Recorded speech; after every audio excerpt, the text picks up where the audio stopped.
and welcome to episode 8 of the Time In podcast. This week, one we've all been waiting for, Lord of the Rings, finally. Joined by Craig and Bundy as usual. How you doing, guys? Hyped. I'm hyped as well, man. That is a good word. I am fucking hyped for this one. Very hyped. I mean, obviously we're going to cover the Lord of the Rings trilogy, the Hobbit trilogy, and the upcoming, we'll call it Lord of the Rings TV series, but we'll leave that to the end. And then Craig, I believe, has a quiz for the two of us. I do, yeah. I've got us a little Lord of the Rings quiz. It'll be really short, don't worry. Awesome. Looking forward to that. Let's get socials out of the way. Everybody knows Twitter, Instagram, YouTube, iTunes, Spotify. Twitter is at TimeInPodcast1. Instagram is time_in_podcast. Just YouTube Time In Podcast, you'll find us. Go ahead, listen away. Right, too excited, let's get into it. So, first, we'll go chronologically in terms of when they were released. So, the Lord of the Rings trilogy. So, we had the Fellowship of the Ring, Two Towers, Return of the King. I think we can all agree that we prefer this trilogy to the Hobbit trilogy. Is that right? Yes. No, I thought that was a given, but I thought we mentioned we'll cover that when we get to the Hobbit. So, first, I would like you guys to pick out your favourite one of the three movies. Easy. Go for it, Bundy. And why? Yeah, 100% Fellowship of the Ring. Why is that? I just literally, it's got the best moments in it. It's got arguably the best soundtrack to any of the three of them. It's just like, if you watch the first Lord of the Rings and tell me that you do not immediately after it want to watch the second and then third, you're lying. I agree with you there. It is the only ever film that is not even it doesn't even end, really. Mm-hmm. It ends, but it doesn't, if that makes sense. It's just an amazing film. It does everything right. It's the perfect first film for a trilogy, and it's just simply one of the greatest films I've ever watched. I like that you feel almost immediately immersed in the world while watching Fellowship of the Ring. If they had fucked the first film, it would not be what it is. Yeah, probably would have flopped, yeah. What about you, Craig? See, you want to say The Return of the King because so much happens in it. But let's be honest, the last hour of The Return of the King doesn't need to be there. It doesn't need to be there. It doesn't. I know yous are going to go mental, but it does not need to be there. It ties up a few loose ends, but it doesn't tie them up by much. You know what I mean? It kind of advances the story a little bit. It doesn't add too much. You don't need it. But hey, this is my answer, not yours. No. Let me just take this moment to say, my time on the Time podcast has been great. I will now be leaving, so Craig's blasphemy. We're accepting applications for anyone interested. Looking for a new useless bastard. Someone who will not know the analytics or the plugs. But there's no iTunes. So, Craig, what's your favourite? So for me, I just rewatched them in the last 2 weeks. I binged all of them during lockdown, and for me, it has to be the Two Towers because the Battle of Helm's Deep is fucking incredible. The build up to it, the fact that it's done at night, but it shows you how long and how tiresome that battle would have been, because if you actually realise, see when Gandalf, big spoiler, Gandalf and Rohirrim come to save them, what? it's daytime, so they literally battle a whole night, and the simple things as well. Shut up, you. Bundy spoke about the power of music and sound. One of the best scenes is just at the start of the battle, and it's where it starts pissing down with rain, and you hear all the rain bouncing off all the armour. The armour, both on the Uruk-hai and men, the Army of Men. For me, it kind of breaks that barrier of the second film curse. Like, there's always this thing in movies that the second film's always worse, and there's very few times that the second film leads up to the first. And I think The Two Towers continues the really strong narrative in the Fellowship of the Ring, but steps up a level when it comes to the scale and size of battles. Tell you something underrated about The Two Towers. For me, one of the best scenes, and I agree with Bundy, the Fellowship of the Ring's a masterpiece. At the end, when Gandalf shouts, "You shall not pass," I love that they include that in the second movie as well. It's that fucking good. And then they tie on that. I'm with you, Craig. Two Towers for me, hands down. narrative, the scale of the battles. It's not something you see in movies or TV shows that often now. The scale of that fighting was just out of this world. Think of the scene where they're in Isengard Tower, and it's what's it, Wormtongue's the guy's name? Yeah. And They look over the balcony. And he gets shown the army. It makes him cry because he's never. I think it's just a shock value. He's like, oh my god, I've never experienced numbers and a force like this. That's when you know it's going to be massive, the actual fight. That and when you get to the Two Towers, it's almost like the groups all break off and they've all got their own narrative and their own tones to each sort of thing. They're all in different areas in Middle Earth. I quite like that. So moving on to the next bit, I have to ask, best battle / favourite scene from the original trilogy? So, we know yours, mate. I just wanted to also side note, right? If it wasn't going to be my first answer, if it didn't exist, it would absolutely be the Two Towers battle, but particularly when the elves joined, because what a fucking absolute scene that was. But it has to be the Battle of Aemon Hen, in the Fellowship of the Ring. I said this in the very first episode, but pretty much when the Uruk-hai come and they're looking for the hobbits, and they're like 4.5 moons, and then Boromir's away on a wee walk with them and that, and that's like the whole like Boromir death kind of situation, and then when Aragorn comes in and fights the Uruk-hai who kills Boromir, and it's just class. It's just unreal. Nice. Craig? I forgot the question because I was so immersed in that answer. Because I actually visualise every time Bundy says that, and it's like the factor that he says in the first episode that where the scene is that the knife gets thrown at Aragorn. Yeah. It was actually, he didn't know it was actually real. Like it was a total mistake, and it could have killed him. Sorry, yeah, I was totally lost in that. If you go back and watch it, he does look shocked. That's right. It was, the question was best battle or favourite scene? Best battle I've already answered is the Battle of Helm's Deep. Favourite scene for me, that is a difficult one. It's. I know yours, Craig. I don't know. I'm struggling. It's one that you can. It's one that you can relate to. It's when Ewan takes off her helmet and goes, "I am no man." That is pretty badass. No, I do know what it is. We were talking about it before we started recording. It's the final. It's the Battle of Men. When the Rohirrim are at the top of the hill. Oh, hi. And they charge down. That's my favourite scene in Lord of the Rings. I think my favourite battle and favourite scene are different. Favourite battle has to be, like you say, Two Towers, Helm's Deep. It was just iconic, the scale of it, the way it flowed, and it did look like no chance of winning. My favourite scene is when they're running through the mines. Is it the Mines of Moria when the Balrog appears? Yeah, Mines of Moria. For me, it's You Shall Not Pass. For me, when you think of Lord of the Rings and you hear You Shall Not Pass, it's like when you hear, look, I'm your father, you think of Star Wars. When you think winter is coming, you think of Game of Thrones. For me, that's the line that sums up Lord of the Rings for me. That's a fairly quick start. Have you guys got a favourite character from Lord of the Rings trilogy? Okay. For me, it was Gimli when I was younger, but as I get older, I think Ian McKellen's performance as Gandalf is second to none. I think he's absolutely brilliant in it. I'd have to. It's strange, but we're going to have a lot of the same answers, but fuck it, it's because we're right. Gandalf, by my favourite character. Yeah. If there's going to be a close second, it has to be Sam, just because he's loyal and he's just a good guy. You just like him. And let's not forget. I don't agree with that. Whoa, yeah, I'm with Bundy on that. I don't like any of the hobbits. What? You didn't like Sam? I didn't mind. No.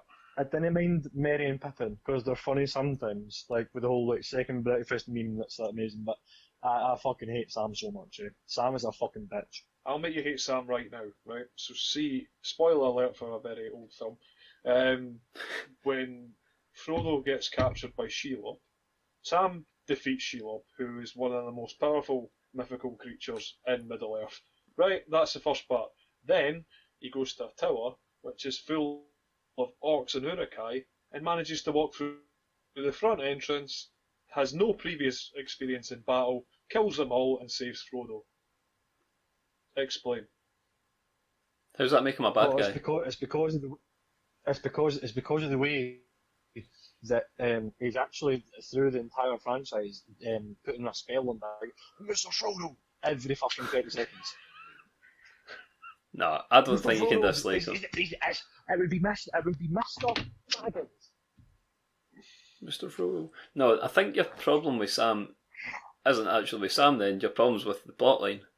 It's not anything he did. No, He was determined to save his friend.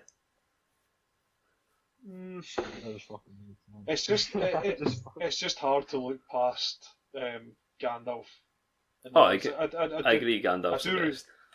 Yeah, I do really enjoy John Rhys Davies' portrayal of Gimli. I think it's funny that a guy who's like 6'4" is playing a dwarf. Wait. He's 6'4". I think he's 6'4". Yeah, he's taller than me. Like if you think it was one of his most famous portrayals of a character in film was in Indiana Jones, and he's a big strong guy in that as well. I thought it was really funny, and what he went through for makeup, I think it took like 4 hours to do his makeup. He was allergic to it. And really? he was allergic to it. Yeah, he had all these issues. So he needs a special mention as well. So yeah, you just can't look past Ian McKellen. What was the name of the guy that played Aragorn? Because he sort of fell off. Virgo.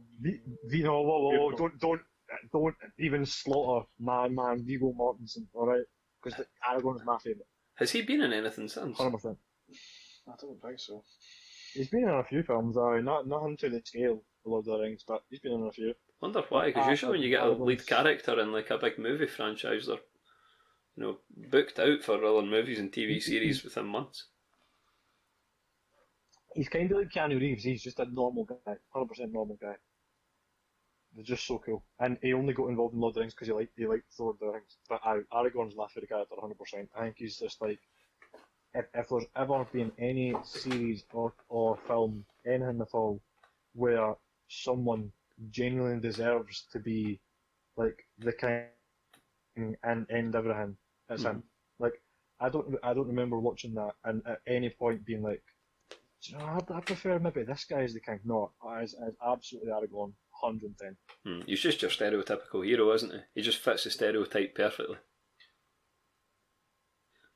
He does it in a way though that it's not cringy. It's not that.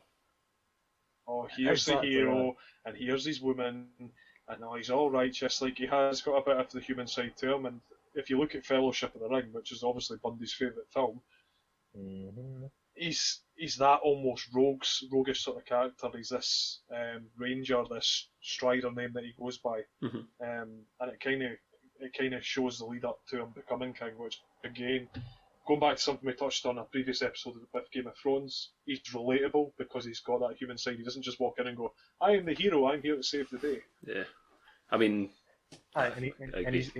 he's really like he's really like what's the way to put it? So, for example, see when they fight the wargs and he gets knocked like off the cliff and that kind of stuff. He's like that's like kind of like him, and you see him in dire straits. But then he's also funny at times as well, where like he'll just like he'll give the other characters a look, and it's just a wee bit funny. Like before he throws Gimli. Like see when, and exactly what I was going to say. See when he looks at Gimli and he's like, "You want me to throw you?" And he's like, "Don't tell the elf." And then, but you've also got like the fact that like he's the first one in, like the Return of the King, probably one of the last scenes at the last battle, and he's just like, "Listen, we're out here. Let's fucking do it." And he just starts charging. You know, like literally the epitome of what a hero should be in a film. 100%. That's a very cheesy line though when he goes, "Frodo." Or at the end when he goes, "My friendship out in Ewan." That's quite good. No. Yeah, no, I quite liked it when he charges into Mordor. I think another underrated scene with him is is it Return of the King? You know when they go into the Dead City and the Ghost King swings the sword at him, and he said, "Impossible, the sword is broken," and then he holds it up to the Ghost King's neck and says it was remade. That was, for me, that was incredible. Loved that. That's what I mean. Like, think of the dialogue, right? Like 3 words. You know what I mean? Mm-hmm. He's just class. He's just a boss. And he's like, because he goes in and he tries to kind of be like, listen, I'm the fucking boss. He's like, my name's Aragorn, son of Arathorn, heir to Isildur, and then that guy's like, I don't care, I'm a fucking ghost. And then he's like, and then obviously kind of like calls them out towards the end of that. He's like, "Oh, you fulfill your oath," and he's like, "What say you?" and all that kind of stuff. He's like the polar opposite of Boromir. They turn up.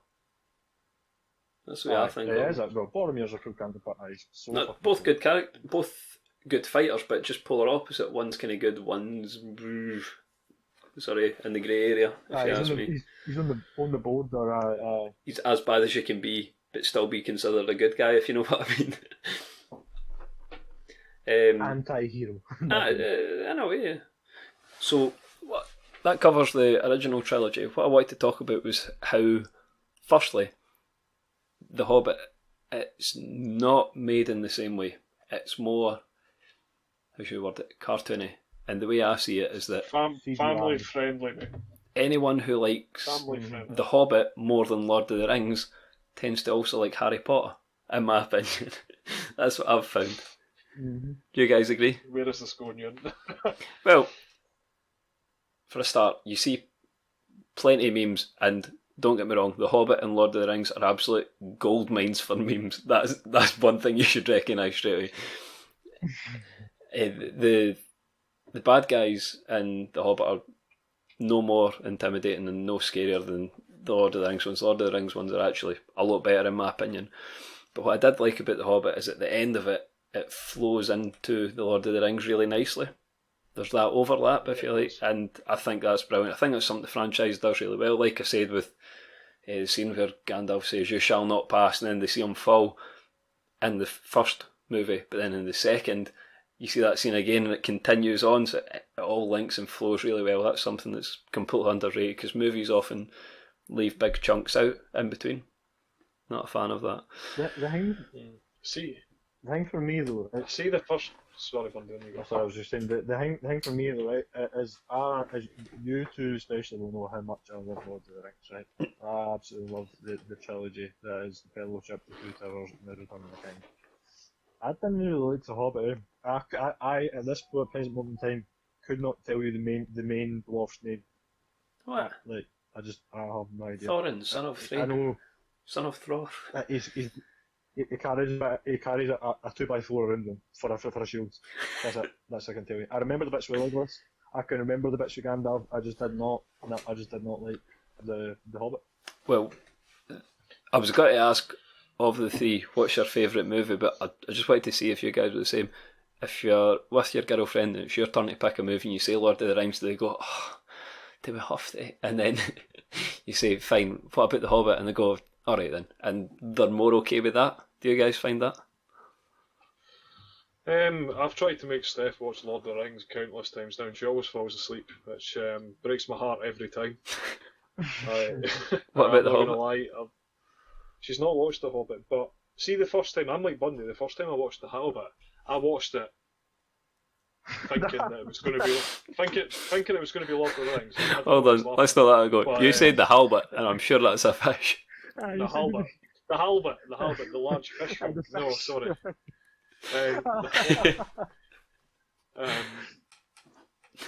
I'm just letting him get a second. I just imagine the halibut fence, right? With a fuck off sword and steel blade like I'm the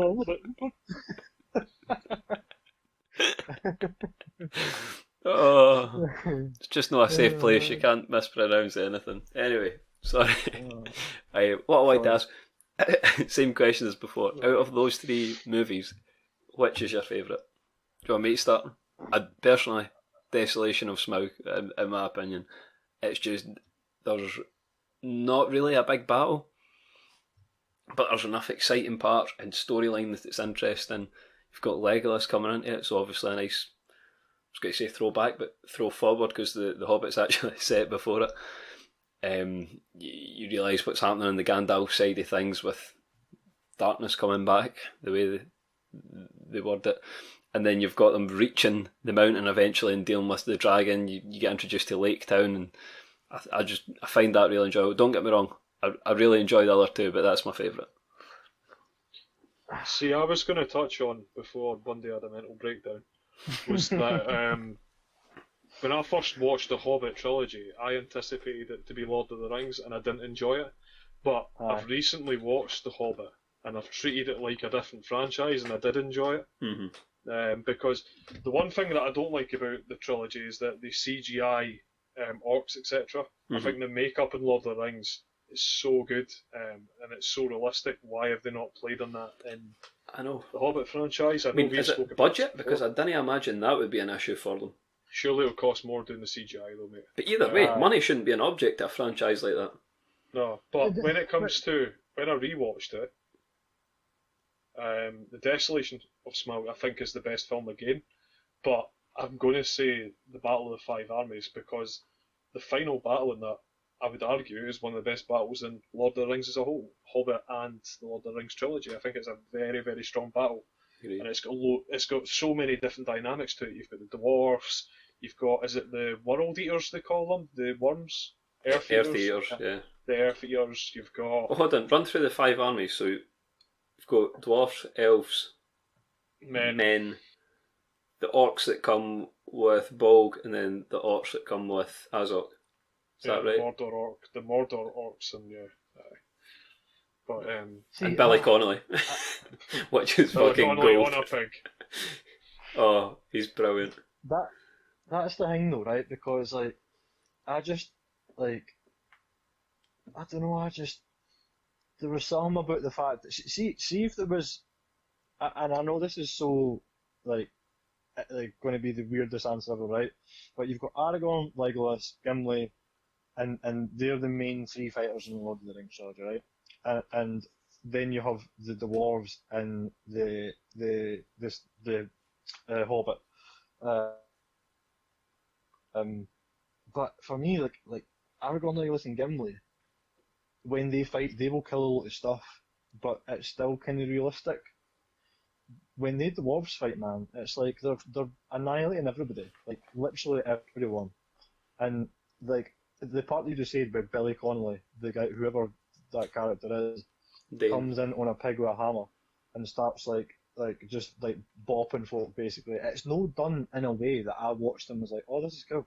It was just like, oh, this is family friendly. I think you need to do what Craig's done and watch it in isolation. Watch it completely separate from Lord of the Rings to enjoy it. Don't treat it like a Lord it's of the Rings fantasy. film. It's like what Craig said. Yeah, and but this is the thing though, right? Because the reason I love Lord of the Rings so much is because, for example, right, when in the Two Towers, when Aragorn is fighting, like when they break through the wall, he's fighting at the front on the front lines along with the elves and that kind of stuff. Like he's properly fighting, he's toiling, it's nitty, it's gritty, it's proper battle. Whereas like in the Hobbit, it's always just like they seem to be just one shot and stuff.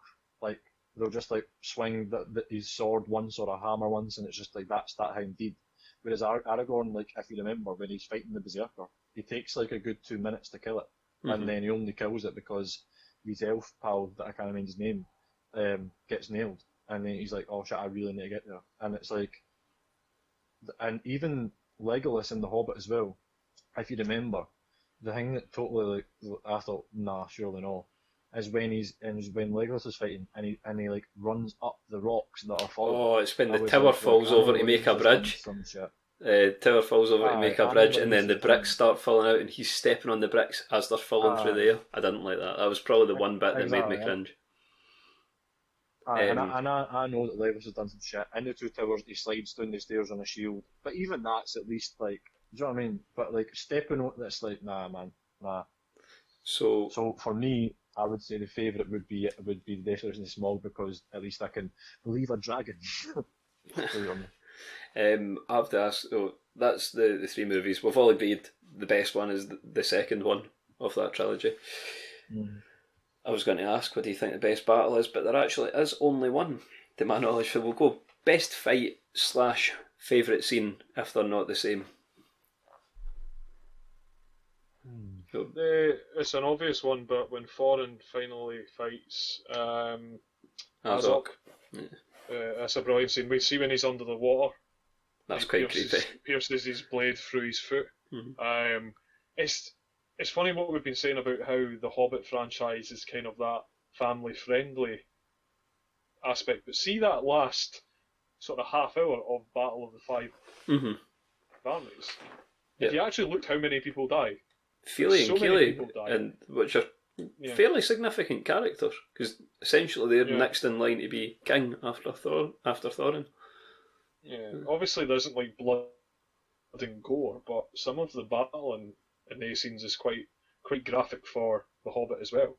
So I just think that scene is really, really powerful, and the fact that Thorin obviously dies after it as well makes it even more powerful, because it's kind of like the dwarf's last legacy. Because let's be honest, after that, going into the Lord of the Rings storyline, the dwarfs don't do much. No. They hide away in the mountains. They don't really have much of a history or a story to them. That's really where their story finishes, so I think that's quite powerful. Do you remember when they actually go through the mines of Moria, and the sort of Kraken thing tries to pull them into the pool of water outside it, and then they go in because of that? This is in the Fellowship of the Ring, in the original trilogy.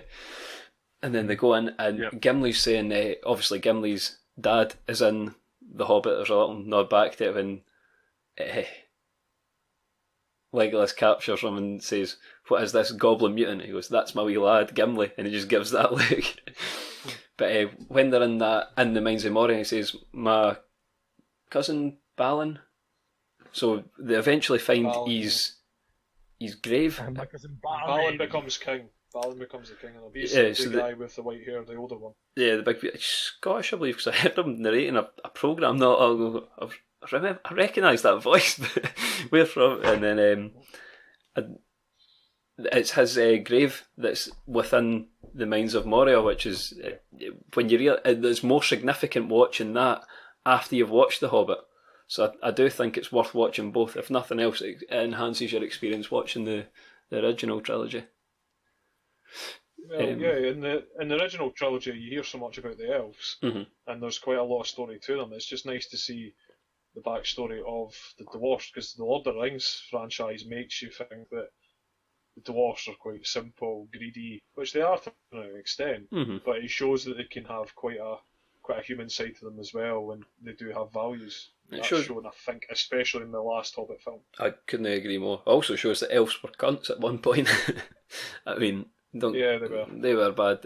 Men portrayed quite well in The Hobbit by Bard, who's also same actor was in the Fast and Furious movies. I think he played quite a good role in it, eventually bringing down the dragon with the wind lance. I thought that was a cracking scene, or with a black arrow and a makeshift wind lance, if you like. Who does he play in the Fast and Furious? He plays Owen Shaw. I don't know who he plays in the Fast. Remember the Fast and Furious that was set in London? Oh, is that him? Yeah, that was Bard. And then, is it Luke?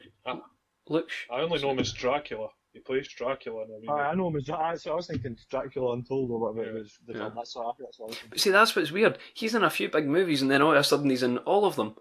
So, Aragorn, for the first one, I thought he would have been blown up and gone into lots of big things, but he's got his money. He'll not be bothered. So Bundy, what's your favourite scene or the best battle or fight in the Hobbit trilogy? I would probably say. I know it's maybe a bit of a cop-out answer, but see the first time that you proper see young Bilbo and Gandalf, because it's kind of similar to how Frodo was with Gandalf too. Yeah, I do quite enjoy that. Quite a nice I think they bridged that quite nicely, because when you see Bilbo and even the Fellowship of the Ring, he's obviously writing his book and stuff like that, but you kind of like, I remember the first time watching, like, why is this idiot writing a book? So I mean, but then after you watch that, you're like, oh, Bilbo got up to some stuff. Some shit. So I am going to say like, because it's so similar to like Frodo and Gandalf, and it's cool to see that Bilbo and Gandalf and Bilbo was like that. So that's probably my favourite scene. Battle, probably. I really don't know, because I think you won. Then I'm like, oh wait, remember when they were in barrels fighting folk? No. Yeah, that's shit. That is shit. Yeah, I'll that's be the honest. worst scene I in like all that. films. I like that scene. Nah. Yeah. Do you know what's a good one, Bundy, that we've not mentioned is when they're captured by the spiders? See, That's pretty good. I was going to say, Bard? how you say him, but I can't picture him. You just yes, sorry, aye. So see when he's firing the big ballista kind of arrows. Yeah, the black At arrows. Smaug. Yeah. Aye. See when he's firing them at small, because it's kind of like it's like nobody's really been able to take him down. Well, he's And then firing it's like normal the fact arrows. it's There's like- only one black arrow, which his amazing. son eventually brings. Aye, Yeah. well, it's like, but like he's like holding them off, and then he's like, he kind of like actually manages to kind of no, I don't know if it's like necessarily an injury or like some proper fuck but the fact that it's like a human get man against Smaug is quite cool, I think. The fact it was Bard's some sort of relative that what was his name, Gillian, who was the defender of the city of Lake Town at one point and was firing the black arrows at the dragon the first time it was there. And that's what loosened the scale underneath the left wing, I think it is. And that's eventually where Bard fires his arrow to kill the dragon. I think for me, the favourite scenes of it. Am I right in saying, Where are you going? I was going to say, am I right in saying, is it the Hobbit with the ring race? It's like Sauron the ring racer, and there's like a it's like the orc jailer like comes in, it's like and Gandalf's like captured. You remember that? Is that the Hobbit? Am I thinking? Yeah, that's the Hobbit. I mean, I think for me, that's one of my favourite scenes because you get to see Elrond fighting, which is pretty rare. That's an awesome scene. I like That's that. what I was going to say there. And Sir Christopher Lee playing, is it Saruman? Saruman. Getting to see him fighting as well.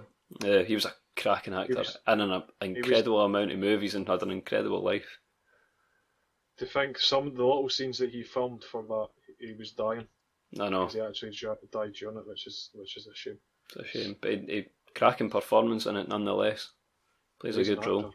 Because that's probably, no, I think about that, that's probably my favourite battle as well, because it's Galadriel was the woman that was thinking in Gandalf, and Gandalf's kind of like fucked, and then that's when like the ring race or I don't know if you can call them the Nazgul at this point, I don't know, they like are like we're gonna fuck you up, and then that's when Elrond and Saruman come to like actually work as a team, and you're like, wait, sorry, what, Saruman and Elrond were fighting? Like what?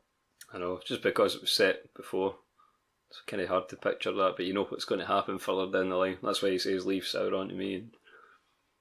And, but then it's like what you said, it's quite a cool tie-in, because if you remember, like Gandalf goes to visit Saruman, and like he's like, alright my man, and he's like, fuck you Gandalf, so you kind of understand a wee bit more about that. Yeah, how that came about. Okay, we'll move on for the Hobbit. I wanted to talk about this because it's something that I'm slightly fearful of, simply because it could go so wrong, as many TV series have done. And the upcoming Lord of the Rings TV series, which Amazon closed the deal on in late 2017, I want to say, and bought the rights for it, which was 250 billion, the rights for this TV show. So the potential release date is 2021. Obviously, with everything that's happened recently, that's likely to move back the way. It's set before the original trilogy. There's a 5-season commitment already, worth at least 1 billion, which means budget, not an issue. This is sort of Game of Thrones level of budget we're talking here. The cast so far, Joseph Mull, so Benjen Stark from Game of Thrones, he's in it. Will Poulter from Chronicles of Narnia or We're the Millers, depending on what kind of movies you watch. So they've been cast as two fairly major characters. What are you guys thinking about this? I mean, in my opinion, if they've already committed to 5, there's got to be a fairly solid storyline behind it. Budget's not an issue.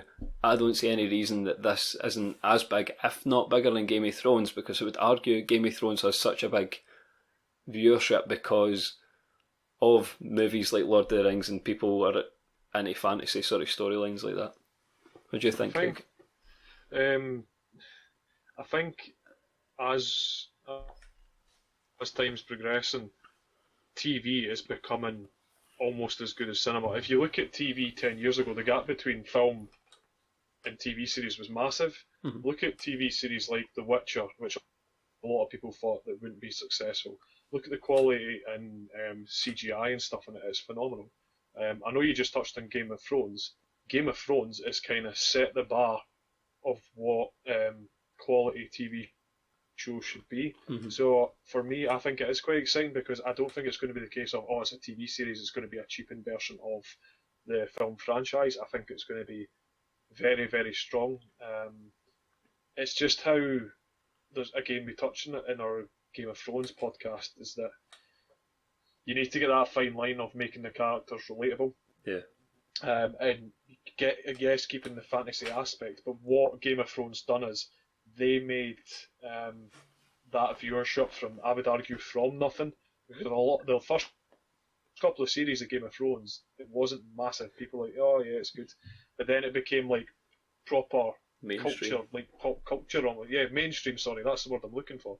And like, it wouldn't be your Lord of the Rings fans, but would obviously relate to Game of Thrones, but it would also be the likes of someone who might have not watched anything or even played anything at fantasy-esque.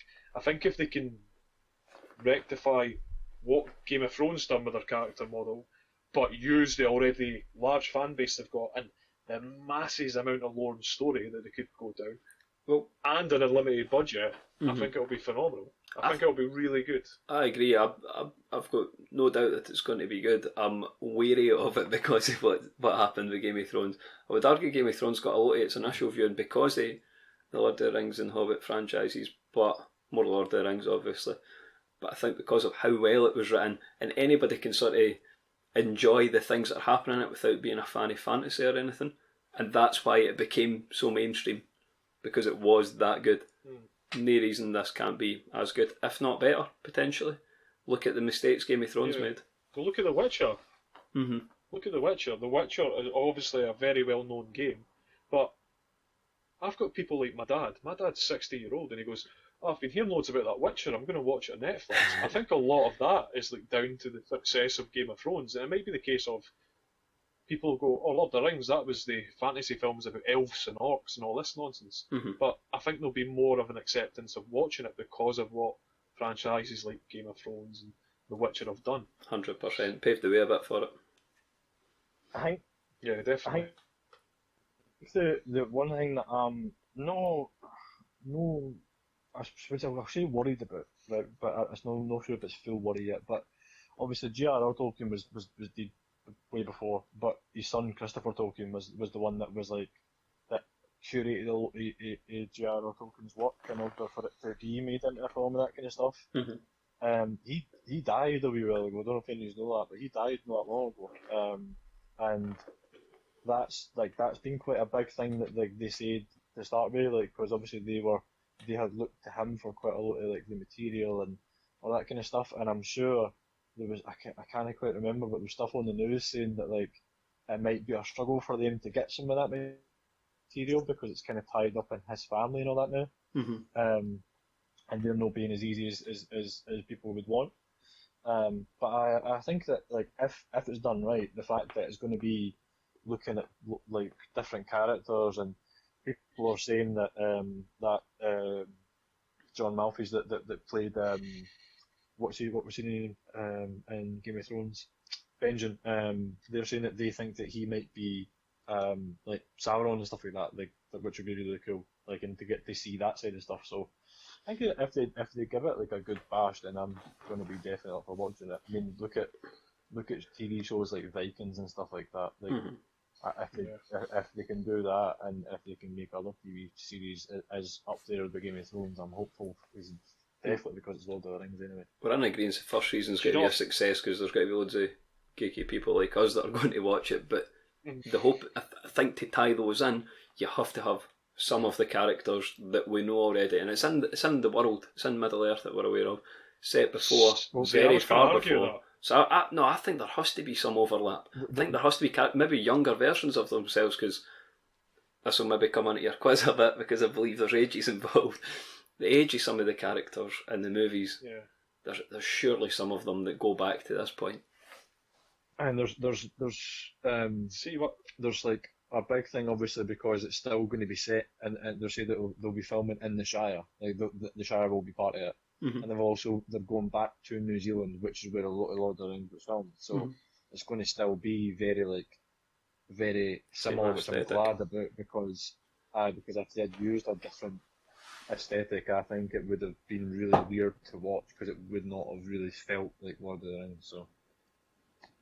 My only worry is that if you use the main character arc, it's very hard, for example, to look at Gandalf and not think Ian McKellen. What I think they could do is bring new characters in with stronger storylines, or maybe characters in Lord of the Rings that weren't that important, and allude to characters, so like mention, so say, for example, it's a bit like what you said in The Hobbit, Ewan, when they give the little Easter egg to Gimli, Yeah. obviously with the photo, like kind of play on that and lead characters in that sort of way. I totally agree that they need to introduce people eventually, but I think certainly maybe in the first series that they just allude to them, or maybe someone mentions saying, "Oh, there's talk of this ranger in the north, who's the right to the king," and all this sort of thing, depending on the timeline. I just think it's difficult to say this is a TV series, this is who's playing Gimli, this is who's playing Frodo, yada yada, and I don't think it will be that anyway. No, surely not. And like you said, it's almost tricky to do that, to relate it. I'm trying to think, did they ever mention in The Hobbit or the Lord of the Rings trilogies that there was a battle or any wars that they could have referred to that would maybe take place during this? So the one where the ring is actually taken off of Sauron's hand, I don't know if that would fall into this sort of timeline. We don't know enough yet, but even that would be pretty incredible to see that sort of thing. That would make sense. That would make sense, I think.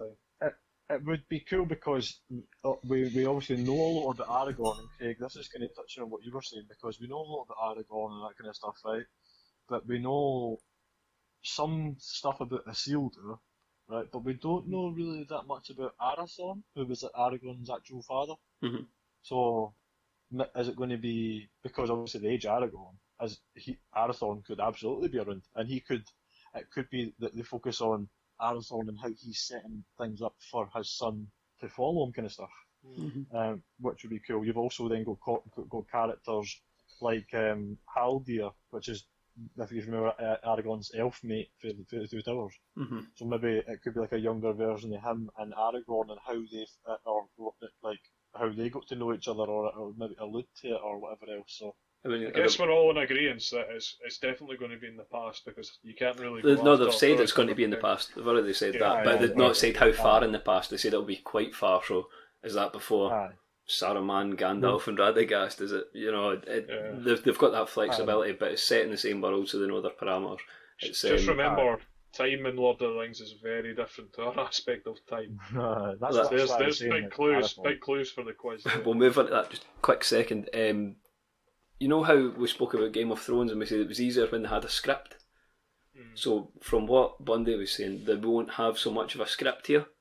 Is that a good thing or a bad thing? I'd say arguably it's good if they know that from the start, and what fucked up Game of Thrones was that they had material to a certain point and then they had to try and tie up what they had. Whereas if they're writing it from the start by themselves, they can sort of plan it out all the way through to the end.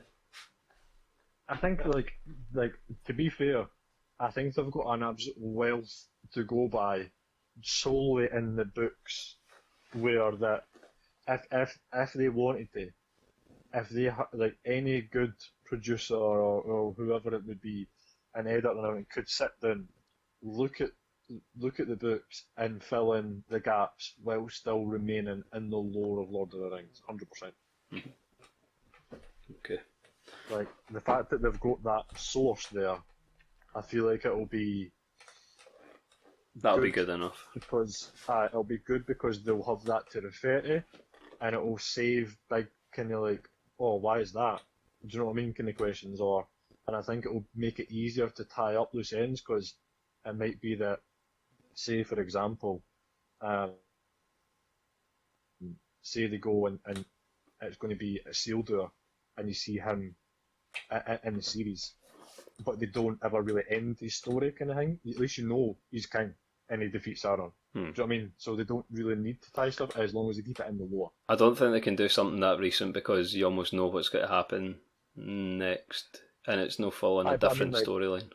But like, it's like if he was to appear in there and like say it was like an Easter egg and it was like, oh, this is my mate Isildur, and like, all right, but like they don't need to do anything with that because you know what that happens. So as long as they keep in the lore, they don't need to like really like put too much effort into certain things. Right. So to summarise, we're all pretty positive about it. We're fairly sure it's going to be good. Are we going to watch it anyway? Probably. I mean, you couldn't not watch it. So to finish up, or before we finish up, Craig, you've got a quiz for us. I'll hand over to you, my man. I do, yeah. So I wanted, obviously the 3 years I've probably shared with you guys listening that we're all massive Lord of the Rings fans. But one of the big things that a lot of people don't realise in Lord of the Rings is how long that period is over the 3 films. It's something like 30 years or something. What? It's around that sort of line as the time period from the Fellowship of the Ring to the Return of the King. It's something insane. Anyway, time's not the same in Lord of the Rings, so there's a big point. So what I'm going to do is, I'm going to name a character. I'm going to let, obviously, one of you guys answer, and then the next, and I'll alternate it. Whoever gets the closest to this character's real age, and I'm going to tally up the score at the end. When we do our first live recording, and I have the beer already, the winner is going to get a 4-pack of Innocent Gun beer that is sitting on my desk. Bundy doesn't like Right? beer. So there is a prize here. So if Bundy loses, Bundy. he has to drink it as punishment. Deal. So, starting with Bundy. Bundy, Gimli's age. So also disclaimer, I said this to Craig right at the very start, right? I did have the top trumps for Lord of the Rings. I do not have them anymore, right? But I'm going to say about 120-year-old. Okay. Just to give you some concept, guys, I had to look up loads of different information pieces on this because the ages do slightly differ, but I've kind of brought it to the nearest average. So it's the best research it can be done. Yeah. Anyway, you and yourself, what do you think? Well, I'm trying to use maths here. So Bilbo looks middle-aged in The Hobbit. Then it's his 111th birthday, Fellowship of the Ring. So Gimli was a wee boy in The Hobbit. I'd maybe say 130, just to go slightly higher than Bundy. So Gimli's age is 140, so Ewan gets the first point. Get up, you Bundy. Next Sorry, question. Bundy, you can redeem yourself, and I would argue this is one of the hardest ones. Must be an elf. So your favourite character, Bundy, Aragorn. What's his age? I am sure. Bear in mind, time runs differently in Lord of the Rings, so don't look at it from a normal man's perspective. No, I'm not. I'm sure. As far as I'm aware, Return of the King is 80. I want to say 88. Okay. I'm sure that because I remember the top trump. I can remember it because it was Aragorn / King Elisir, and I'm sure it was 88 because his ferocity or aggression or something. It was like 86. Okay. What are you going for? 86 or 88? Okay. Ewan? This is tricky. This has skewed me after hearing what he said. He does have grey hair at the end of the Return of the King, so I'll say 70. I'm going to give a bonus point here. Okay. Bundy, Aragorn is 88. Oh. Yeah. That's really impressive. That's impressive. I was So- his ferocity's too low, and I wasn't sure. Is his age is 86, so ferocity's 88? Like, I don't know what. Here we go. I couldn't believe. See, when you said that, I was like, he is totally googled that. But no, that's impressive. Next one, Ewan, I'll let you go first. Frodo, Oh. what do you think? By the end of They're all older than you think. Put it Yeah. that way. I think. I'll go 200. No. That can't be right. It's not sure. We need Well, to Gimli- first. Gimli- I'll say 90. I'll say 90. Gimli's 140. No, I'll say 90. Right, okay. 90. That's what threw me there. Right. Bundy, So, here's my thinking. Right. I just want a number. No, but I'm going to give you a number. But this is my thinking, right? Because he says to Bilbo on his birthday that he's not even half his age. So he must be. I'll go 45. He must be about 40, 45. And it doesn't. You're saying he doesn't look it, so I'm going to say 45. So the correct answer is 51, so it's a point to Bundy. Fuck you, Not even Bundy. half your way. He choose the system. That's fair play. Um, Picking that up. I've got going into. I've got one more sort of normal one, and then I've got three that I'm not going to point because they're mental. Unless if you get any of the mental ones, you win the beer. But Bilbo. So if Frodo's 51, how old's Bilbo? 111. And it's no, but that's at the Fellowship of the Ring. Aye, because remember he goes to Bolnir or whatever it is. Oh, right. 150. Goes 150 for you, and Bundy. I think he's going to be so much older than that. Oh my god. They said the span of the movies was 30 years. So he's 111th birthday in the first one. That might not be accurate, by the way. It's roughly. Well, roughly. Going off from one Fine. day. Yeah. One So figure. you think 150. Bundy, what are you thinking? Oh my god. I'm going to say Can't say hurry up because I'm starting to think you're Googling. 200. 200. 200. No, 200. I think you're right, but 200. I'm going to go way higher than. The correct answer is 120, so it's a point to you. Ah, right. That's two each, so give us a tiebreaker to finish. A difficult one. It's actually free. It's actually free too, because I gave Bundy a bonus point for Aragorn being spot on. Ah, So fuck what it. I'll No, do is- we're not doing. Oh, whoa. We're not doing bonus points here. Right. So I'll do this. So there's three characters. Okay. Right. Now I'm going to ask. Elrond and Gandalf are similar ages, but Gandalf's age isn't really known. So if you can give me a rough sort of ballpark of how old they are, I'll give you a clue. It's fucking mental. It's nothing near the other characters. So, Ewan, do you want to give us a rough ballpark of how old you think Elrond, Gandalf sort of is? They're quite similar.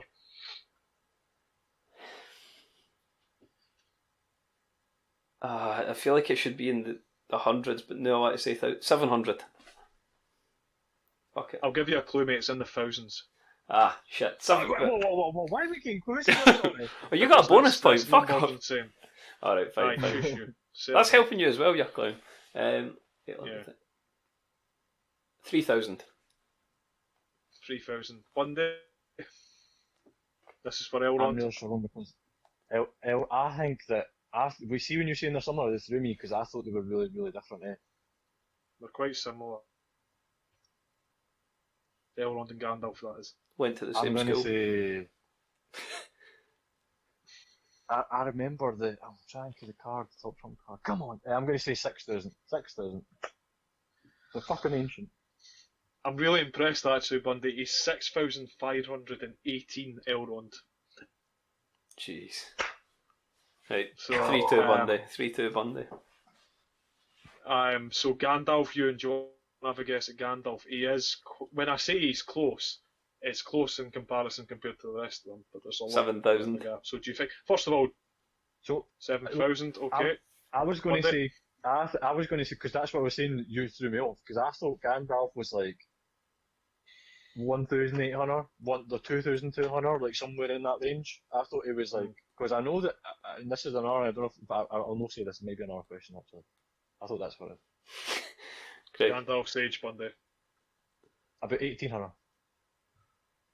I said he was close to Elrond, but if that's what you want to say, that's fine. So, you're going to love this, Ewan. Yeah. There's no real, they don't have an official number, but everyone says 7,000 plus, so I'm giving you a bonus point as well, which means these are both on 4, so this is the tiebreaker question. Here we go. So, Legolas, similar to Gandalf, his age is unknown, but it's in a rough bracket. Now, it's not to the extent of Elrond and Gandalf, it's nothing to that extent, but he's significantly older than the likes of Gimli. Wait, will we say Bundy, closest to the median of that bracket? Yeah, try to get it close. It's not as crazy as Elrond and Gandalf, and it's obviously older than Gimli, Aragorn, etc. Yeah. Fuck knows. 3,000. Can I just tell you, I said he's obviously not in the same bracket as Gandalf. You said was 1,800, and you've said 3,000. I thought so this because is Gandalf was 7,000 plus. But I honestly thought that Legolas was older than Elrond. I thought Legolas was like 7,000. Right.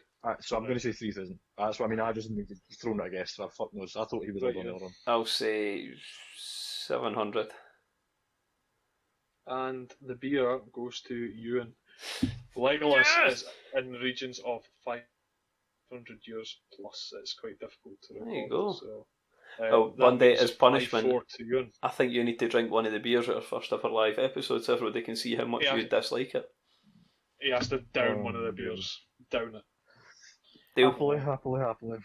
Look, it's crazy. See when you look at the ages, you're like, wow. That's mad. The Gandalf one. Elrond's pretty crazy as well. I mean, you could argue that by the end, Gandalf's only a couple of years old because he's Gandalf the White. True. Straight facts. That was a little bit of fun. I enjoyed that. That was good fun. Do more like that. So, you guys happy with that? Tie everything up with an outro. Yeah, that was obviously fun to talk about Lord of the Rings. I could talk about it in a lot more depth. Would you believe, though, we talked more about The Hobbit than Lord of the Rings? I think it's because we're actually all in agreement and that Lord of the Rings is a masterpiece, actually, and that we all like the same things about it. I mean, would you mark it down for anything? That's maybe something we should have spoke about. The scene with Sam. Ah, fuck off. I like Sam. When he beats Shelob and then takes over a whole tower. Oh, look, more lambus bread. Quite like that. What do they put in that lambus bread? That's what I really need to ask. One of the best things as well, anytime anyone mentions potatoes, boil them, mash them, stick them in a stew, that's what you reply. Every time. Anyway, thanks everybody for listening. Tune in again next week. We should have a very special guest for the next episode. We'll keep that secret. We'll start dropping hints on social media nearer the time. Mentioned our socials right up at the top. So thanks everybody for listening. Cheers, guys. Cheers.